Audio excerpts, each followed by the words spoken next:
Assalamualaikum warahmatullahi wabarakatuh.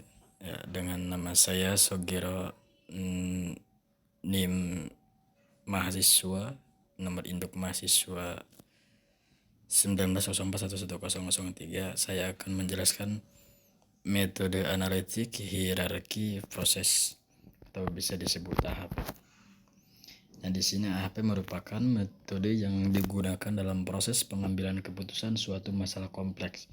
Penggunaan fuzzy adalah untuk mengakomodir sifat samar uncertainty yang terjadi ketika mengambil keputusan. Nah, oke, langsung lanjut kita ke langkah-langkah metode AHP.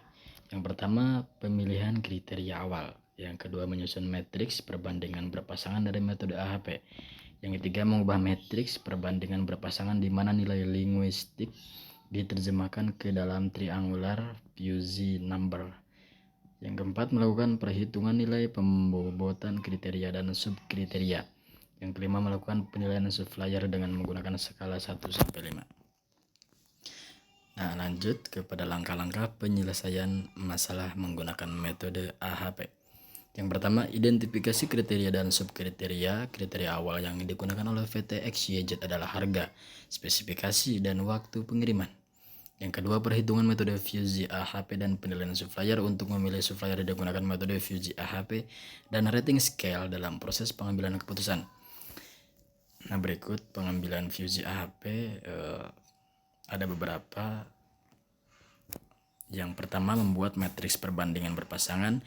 Yang kedua, menghitung rasio konsistensi kriteria. Yang ketiga, transformasi bilangan triangular fuzzy terhadap skala AHP.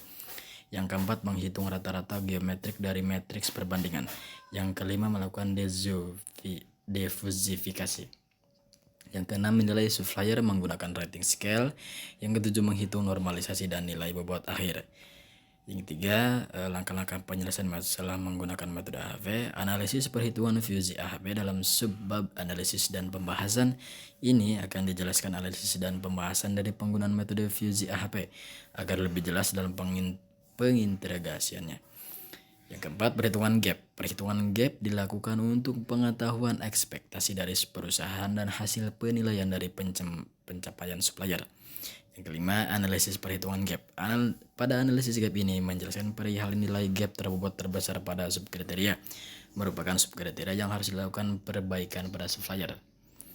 Oke, dan di sini langsung kesimpulan berdasarkan hasil perhitungan yang sudah dilakukan dengan menggunakan metode VJHP dan penilaian menggunakan rating scale, didapatkan bahwa PT CMP Indonesia memperoleh nilai sebesar 0,4673 dengan masing-masing nilai untuk kriteria kualitas sebesar 0,2803. Kriteria pengiriman sebesar 0,1178 berdasarkan hasil analisis gap antara persepsi dan ekspektasi karyawan terhadap pemilihan supplier di PT XYZ, maka diperoleh peringkat gap untuk CP timbul jaya yang terbesar adalah ketepatan pengiriman dan terkecil adalah spesifikasi bahan baku. Dan sekian, terima kasih atas penjelasan dari saya tentang langkah-langkah metode AHP. Terima kasih.